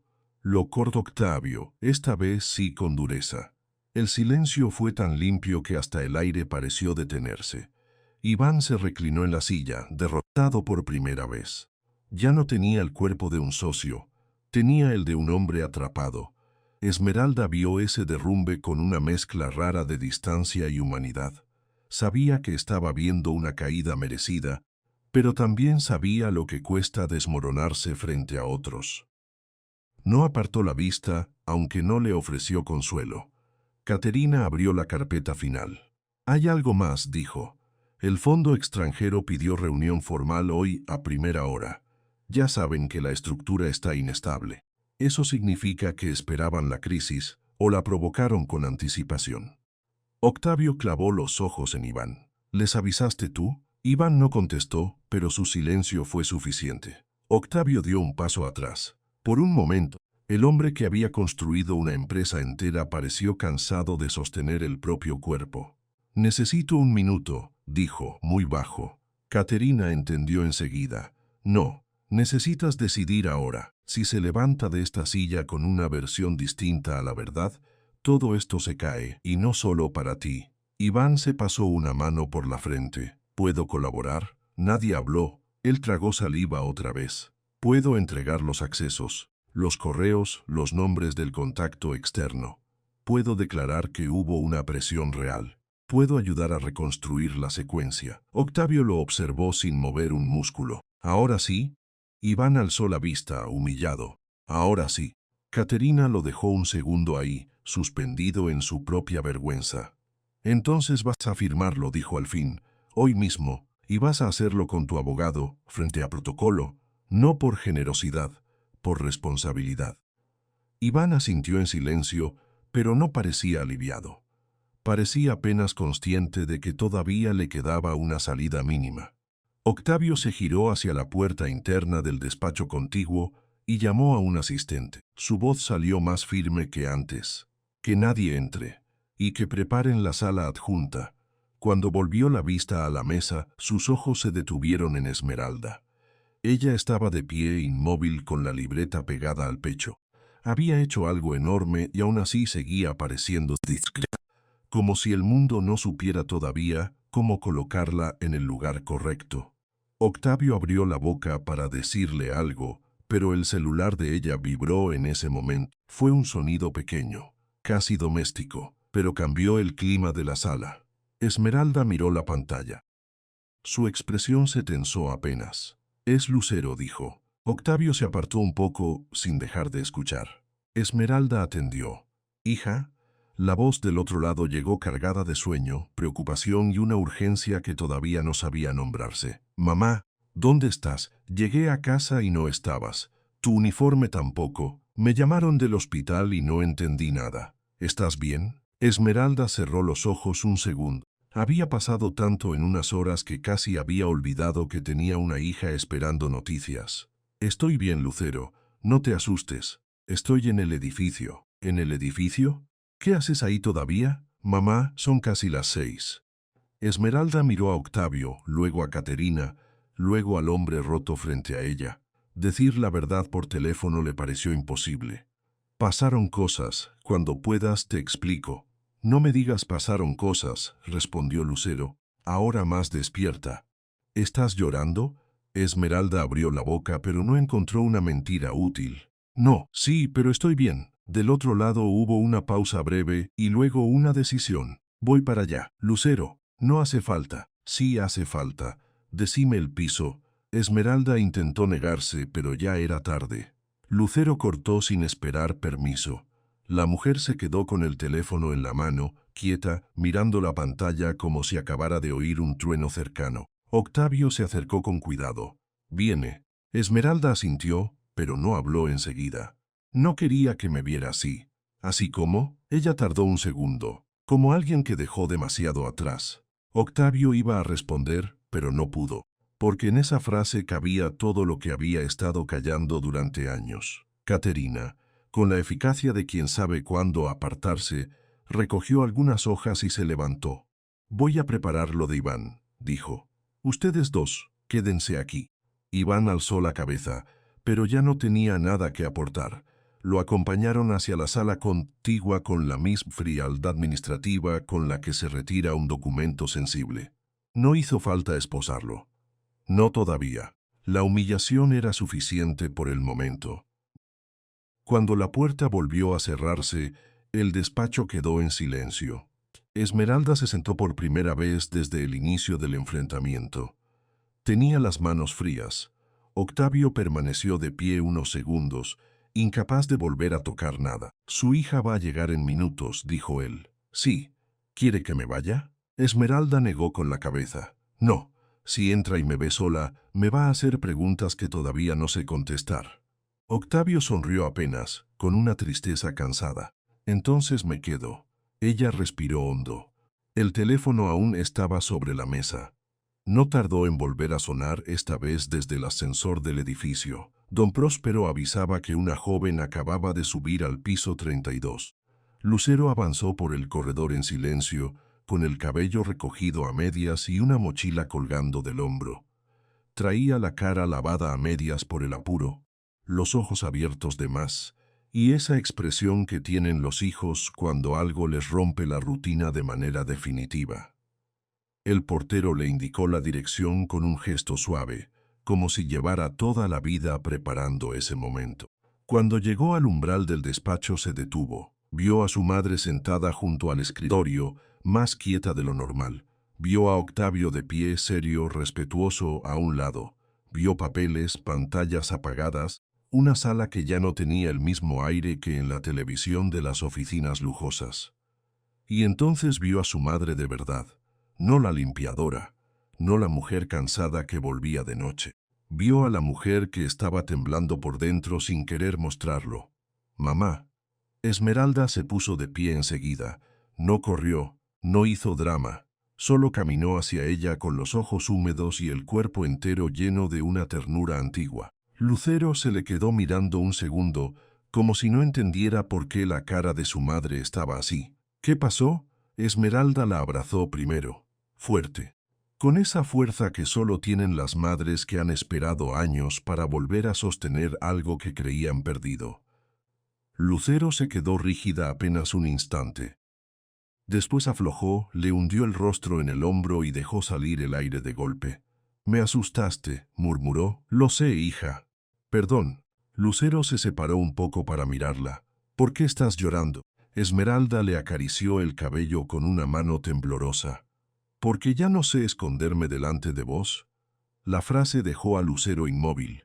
Octavio, desde unos pasos atrás, no intervino. Había entendido que aquello no le pertenecía. Lucero miró alrededor, después a su madre otra vez. «Mamá, ¿qué está pasando aquí?» Esmeralda tardó. Cada palabra parecía tener que atravesar años para llegar. «Pasaron cosas en el fondo donde trabajo. Yo vi algo que nadie vio. Ayudé a descubrir una traición». Lucero parpadeó. «¿Una traición? Sí. ¿Y por eso estás así?» Esmeralda soltó una risa breve, rota, casi incrédula. «No solo por eso». Lucero la observó como si estuviera viendo una versión nueva de ella. Más cansada, más firme, más verdadera. Entonces Esmeralda la llevó hasta la silla frente al escritorio y le pidió que se sentara. Lucero obedeció, todavía confundida. Octavio se quedó al lado de la ventana, respetuoso, mirándolas apenas. Esmeralda respiró hondo. Hay cosas que nunca te conté bien, y no porque quisiera mentirte. Fue por protegerte. Lucero frunció el ceño. Mamá, escúchame un segundo, dijo ella, con una suavidad que no admitía interrupción. Yo no siempre trabajé limpiando escritorios. Lucero se quedó inmóvil. Esmeralda siguió, ya sin posibilidad de volver atrás. Le habló de su padre, Damián, de la risa que tenía, de cómo la vida los había arrancado demasiado pronto de una normalidad que parecía segura. Le habló de su propio padre, el profesor Ezequiel, que le enseñó a leer patrones en los números como otros enseñan a leer mapas. Le contó de la universidad, de la beca, de la mesa cuantitativa, del máster en modelado de riesgo, de la época en que pasaba las noches frente a pantallas, sin imaginar que un día terminaría frente a un carrito de limpieza. Lucero la miraba con los ojos cada vez más grandes. ¿Tú trabajaste en finanzas? Esmeralda sintió, sí, mucho antes de que tú fueras grande. ¿Y por qué nunca me lo dijiste? La respuesta tardó, porque cuando naciste tu padre murió, después te enfermaste tú. Y de pronto todo lo que yo era quedó atrás de lo que tú necesitabas. No podía sostenerte y al mismo tiempo sostener la vida que había construido antes. Elegí, y te elegí a ti. Lucero tragó saliva, sin apartar la vista. Esmeralda bajó un poco la voz. No fue un sacrificio heroico, hija. Fue supervivencia, fue amor, fue cansancio, fue miedo. Fue todo eso junto. Lucero apretó los labios. Ya no preguntaba para entender. Preguntaba para no romperse. ¿Y después? Después intenté volver. Pero el mundo había seguido. Las puertas estaban cerradas. Mi currículum era viejo. Mi nombre ya no significaba nada para nadie. Lo único que encontré fue este trabajo de noche. Y lo acepté porque era honesto y porque me dejaba seguir leyendo cuando terminaba el turno. Lucero miró la libreta que todavía estaba sobre la mesa. ¿Y eso?, preguntó, señalando el cuaderno. Esmeralda sonrió con una tristeza pequeña. Eso nunca lo dejé. La costumbre de mirar despacio, la costumbre de no confiarme, la costumbre de escuchar cuando algo no encaja. La joven bajó la mirada, tardó un momento en hablar. Entonces todo este tiempo fui tu madre. Nada menos, pero sí había más de mí antes de eso. Lucero se llevó una mano a la boca. Tenía los ojos brillando ya sin control. Yo siempre pensé que dejaste algo chiquito por mí, dijo al fin, con la voz quebrada. No una carrera así. Esmeralda se inclinó hacia ella. No quiero que cargues con culpa por eso. Nunca. No es culpa, susurró Lucero.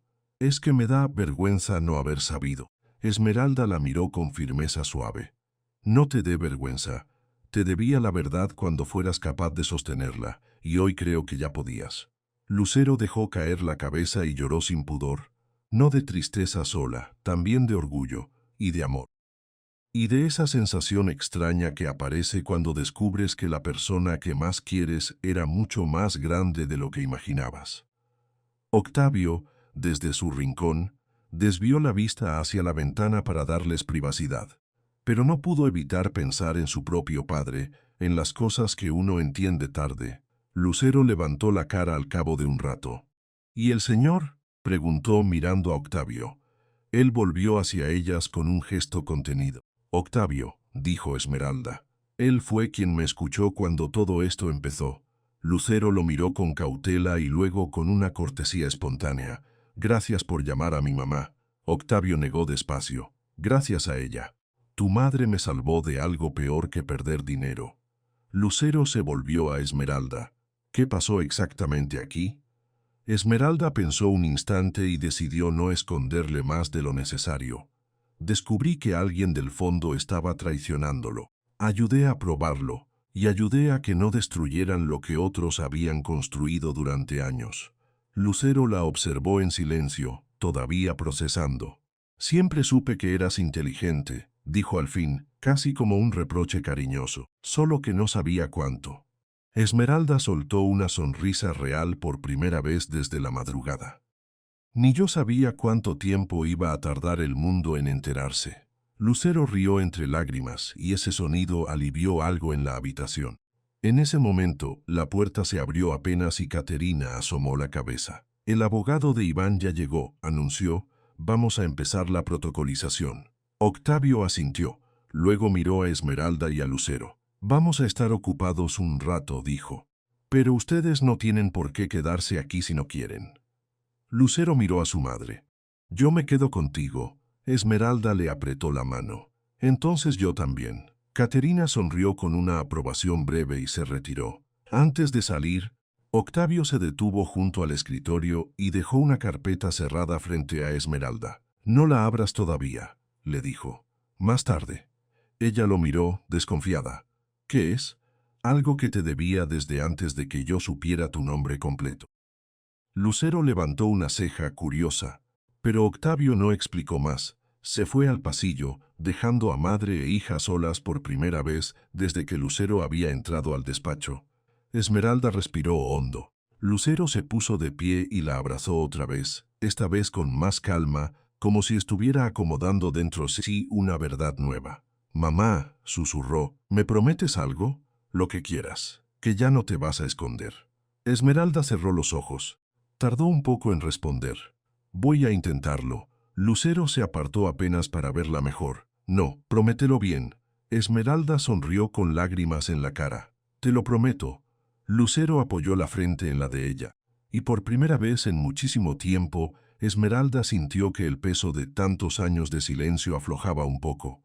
Afuera, en el pasillo, la puerta de la sala contigua volvió a abrirse. Voces bajas, papeles, pasos. El asunto legal seguía su curso. Pero dentro del despacho, por unos minutos, ya no existía la traición, ni el fraude, ni el miedo. Solo una madre y una hija que por fin estaban aprendiendo a mirarse sin recortar la historia. Octavio apareció otra vez en el umbral, serio, con la carpeta bajo el brazo. Cuando terminen, dijo, quiero hablarles de algo importante. Esmeralda alzó la vista. ¿Sobre Iván? Él negó despacio. No, sobre usted. Y antes de que pudiera decir una palabra más, el teléfono de la mesa vibró con una notificación nueva. Era un mensaje del periodista. El primer titular ya estaba en preparación. Octavio miró la pantalla, luego a Esmeralda, y supo que la siguiente batalla ya no iba a pelearse solo en ese piso. La mañana en que su historia apareció publicada, Esmeralda dejó de ser la mujer del carrito y volvió a ser la analista que el mundo había olvidado. No fue a Macer cualquiera.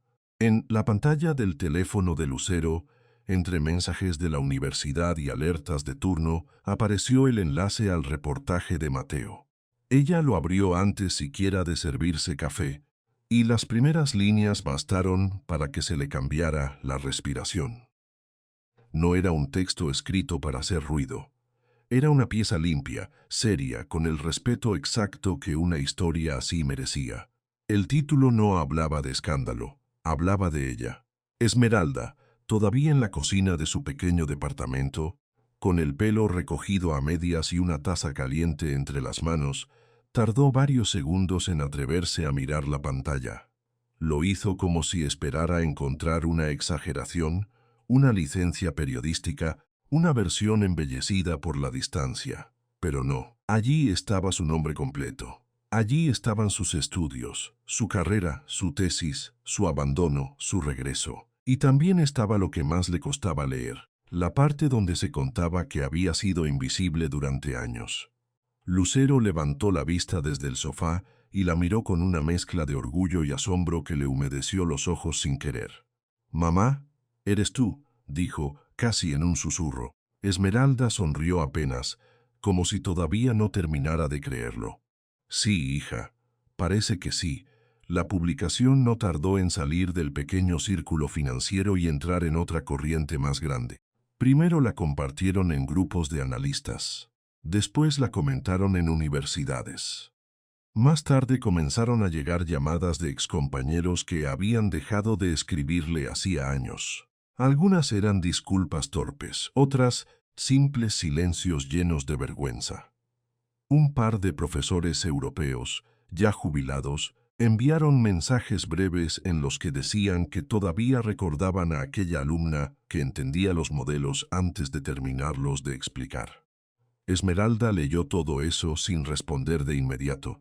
Le costaba aceptar el ruido después de tanto tiempo de quietud. Durante años había aprendido a no esperar nada. Por eso, cada gesto de reconocimiento le parecía al principio una puerta mal cerrada. Pero poco a poco entendió que no era un accidente. Era justicia, al fin, tomando la forma de algo visible. En el fondo Halcón Capital Partners, la noticia cayó como caen las cosas verdaderas. Primero con tensión, luego con alivio, después con una especie de respeto que ya no se podía fingir. Octavio reunió al equipo temprano, en una sala donde por semanas solo había habido nervios y reuniones ásperas.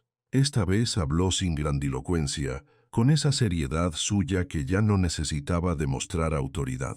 Dijo que el fondo iba a cambiar, que lo que había pasado no podía repetirse, que la confianza no se reconstruía con discursos, sino con estructura, con disciplina y con gente capaz de ver lo que otros pasaban por alto. Y luego, delante de todos, anunció el nuevo cargo: Directora de Detección de Anomalías y Riesgos Sistémicos. El nombre completo quedó suspendido en la sala con una fuerza inesperada. No sonaba a premio, sonaba a responsabilidad real, a algo construido con conocimiento, no con lástima. Esmeralda no bajó la mirada, tampoco sonrió de inmediato. Solo dejó que el silencio hiciera su trabajo y sostuvo la carpeta con ambas manos. Mientras Octavio terminaba de explicar que el puesto dependía directamente de la dirección general, que incluía autonomía técnica, acceso total a los sistemas de auditoría y la facultad de detener cualquier operación que mostrara una señal de riesgo no convencional. Al final de la reunión, Tobías fue el primero en levantarse. «Señora Beltrame», dijo, ya sin la torpeza del primer día, «ojalá yo hubiera aprendido así de rápido». Ella lo miró con calma. «Aprende ahora, eso es lo que importa». El joven asintió. Había en su expresión algo nuevo, menos orgullo, más atención. Desde entonces comenzó a trabajar de otro modo, con una humildad que no era derrota sino madurez. Esmeralda lo notó enseguida, no porque fuera perfecta, sino porque llevaba años leyendo a la gente en los márgenes y sabía distinguir una excusa de un cambio real. Caterina también se quedó cerca durante semanas, no como una visita de paso, sino como una aliada sólida. Había algo entre las dos mujeres que no necesitaba demasiadas palabras. Una entendía la cabeza, la otra el costo de resistir, y juntas empezaron a blindar el fondo con una seriedad que pocos esperaban ver en una empresa golpeada por la traición interna. Pero el cambio más visible no ocurrió en las pantallas ni en los documentos. Ocurrió en el modo en que la gente empezó a mirar a Esmeralda cuando entraba al edificio. Ya no era la mujer del turno nocturno que empujaba un carrito por el pasillo mientras todos fingían no verla. Ahora la saludaban por su nombre. Le abrían la puerta. Algunos bajaban la voz al hablarle, como si el respeto fuera un hábito nuevo y todavía no supieran usarlo con naturalidad. Ella aceptaba todo eso con una serenidad que desarmaba. Nunca pidió revancha, nunca levantó la voz para cobrar una humillación vieja. No hizo falta. Su sola presencia corrigió el lugar que otros le habían negado. Una tarde, cuando ya el artículo de Mateo había sido replicado por medios financieros de otros países, un grupo de jóvenes analistas del propio edificio se acercó a pedirle consejo sobre un caso de anomalías que no sabían interpretar. Esmeralda los recibió en la sala de trabajo con la paciencia de quien conoce el valor de enseñar sin humillar. Les mostró patrones. Les explicó cómo reconocer una desviación que intenta esconderse dentro de una secuencia normal.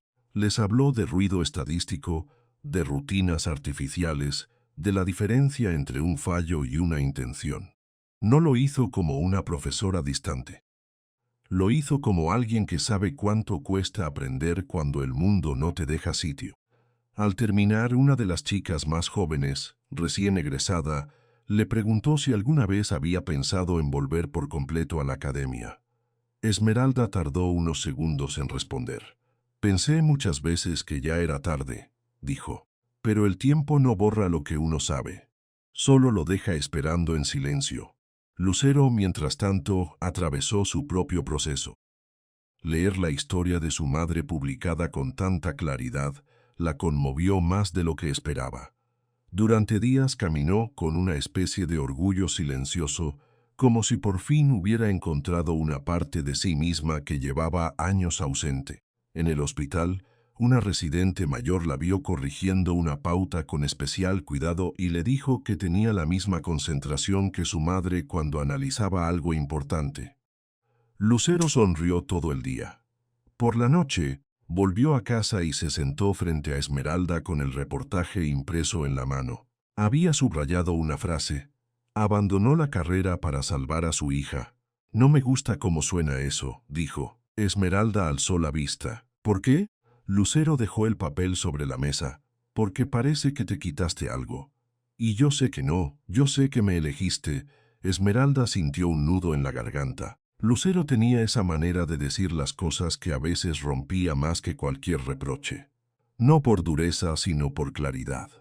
Te elegí, sí, respondió ella, y te elegiría otra vez. Lucero se inclinó sobre la mesa y le tomó la mano. Entonces no digan que me salvaste. Digan que me hiciste posible. Esmeralda cerró los ojos un momento. Esa frase se le quedó dentro como una semilla nueva. Octavio también cambió. No de un día para otro, ni con gestos grandilocuentes, sino en detalles que solo alguien muy atento habría notado. Empezó a escuchar más, a preguntar antes de decidir, a dejar que otros lo contradijeran sin tomarlo como ataque personal. Había algo en él que se había roto la noche del fraude y que luego se recompuso de un modo más digno. Ya no parecía el hombre que necesitaba cargarlo todo.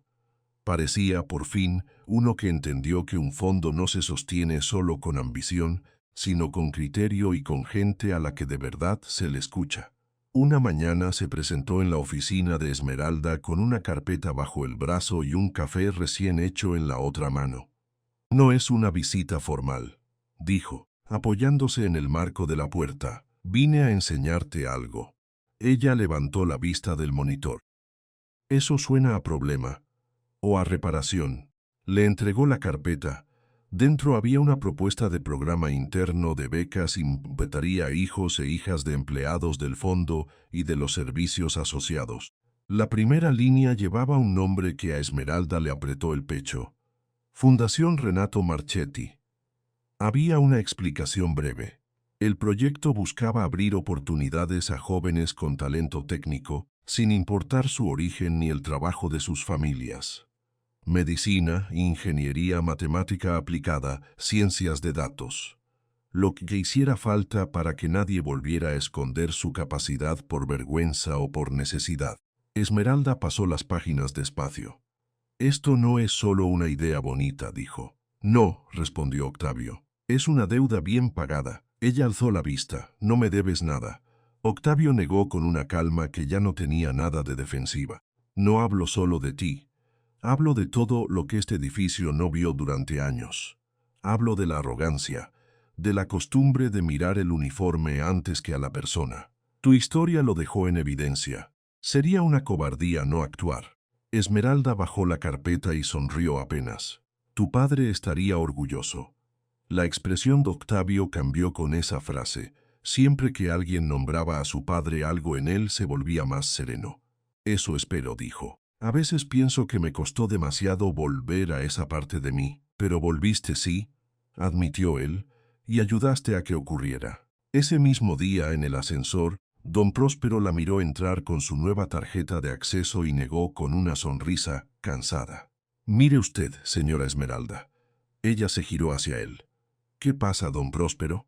El portero levantó una ceja y señaló la credencial que colgaba de su cuello. Ahora hasta el edificio sabe lo que yo dije desde el principio. Ella soltó una risa breve. Usted siempre lo supo. Claro que sí, respondió él. La diferencia es que ahora los demás también están obligados a aprenderlo.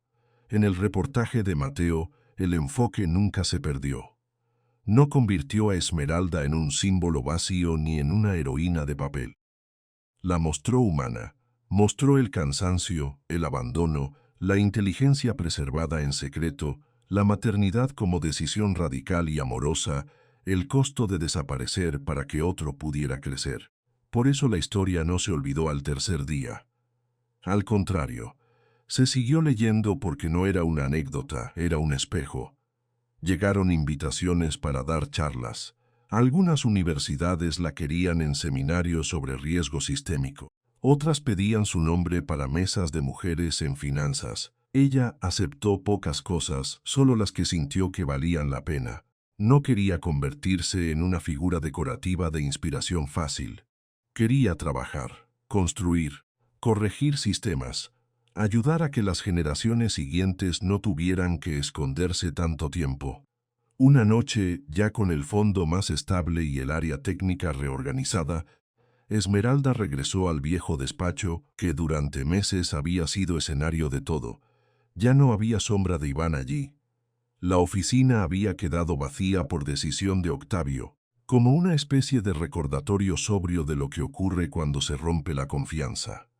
Esmeralda entró sola. Se quedó un rato frente a la ventana mirando la ciudad. En el cristal vio su reflejo, el rostro cansado, el pelo más corto, la postura firme. Ya no estaba la mujer invisible de los pasillos. Tampoco la analista joven de su pasado. Había algo nuevo en ella, más completo, más tranquilo. Alguien que sobrevivió a la pérdida y no se dejó convertir en ruina. Sacó del bolsillo interior del saco la fotografía gastada de Damián. La sostuvo entre los dedos con cuidado. Volví, murmuró. No dijo más, no hacía falta. En casa Lucero seguía avanzando en su especialidad con una energía distinta. Ya no estudiaba solo por disciplina. Estudiaba con la certeza íntima de que venía de una línea de mujeres más fuertes de lo que ellas mismas se habían permitido decir. Cuando tuvo una guardia particularmente dura, llegó a casa al amanecer y encontró sobre la mesa un sobre con su nombre. Dentro había una nota de Esmeralda y una copia del documento que formalizaba la primera beca con el nombre de su madre. No era para halagarla. Era para dejar constancia de algo más simple y más profundo, que una mujer puede sostener una familia, una historia y una carrera perdida, y aún así volver a florecer. Lucero leyó la nota 2 veces, la guardó en su mochila, y antes de salir de nuevo al hospital, le dejó a su madre una frase escrita en un papelito pegado a la cafetera. Hoy sé de quién aprendí a resistir. Esmeralda lo encontró al volver de la oficina. Sonrió en silencio y se sentó un momento a leerlo como quien recibe un regalo que no sabe cómo merecer. La gente siguió hablando de ella durante meses, pero ya no como una curiosidad. Su nombre empezó a aparecer junto a conceptos que antes parecían lejanos. Auditoría algorítmica, integridad sistémica, liderazgo técnico. La historia la había devuelto a la conversación pública, sí, pero lo más importante era otra cosa. La había devuelto a sí misma, porque Esmeralda no recuperó solo un puesto, recuperó el derecho a ser vista completa, y eso, en el fondo, era lo que había estado peleando desde el principio, no que le regalaran un lugar, sino que el mundo aceptara por fin que siempre lo mereció. Un domingo por la mañana, mientras desayunaba con Lucero en la cocina del departamento, la noticia más reciente apareció en el móvil. Una entrevista donde Octavio explicaba el nuevo protocolo de riesgos del fondo y reconocía, sin adornos, que la mayor lección de la crisis había sido aprender a escuchar a quien nadie miraba. Lucero leyó la nota en voz alta y luego se quedó callada. «Mamá», dijo al rato, «creo que ya entendí algo». Esmeralda levantó la vista. «¿Qué cosa?». Lucero sonrió con esa madurez tranquila que solo llega después de haber visto a una madre sobrevivir de verdad. Que el éxito no es que todo salga bien, es seguir de pie cuando todo se desordena. Y tú hiciste eso mucho antes de que yo pudiera entenderlo. Esmeralda no respondió enseguida. Miró la mesa, la luz entrando por la ventana, las manos de su hija sosteniendo la taza. Después sonrió con una paz nueva. Entonces sí valió la pena. Lucero le apretó la mano. Afuera la ciudad seguía moviéndose como si nada. Pero dentro de ese pequeño departamento había algo que ya no se rompería tan fácil. Una historia había encontrado su lugar. Una mujer había vuelto a nombrarse sin pedir permiso. Una hija había descubierto a tiempo quién era su madre. Y un hombre que creyó perderlo todo entendió, por fin, que lo único irreemplazable era la dignidad. Porque al final, el dinero puede ir y venir. Pero hay personas que, cuando aprenden a quedarse de pie, ya no vuelven a desaparecer. Y así, la mujer que nadie miraba terminó enseñándole a todos una verdad que ya no podrían olvidar.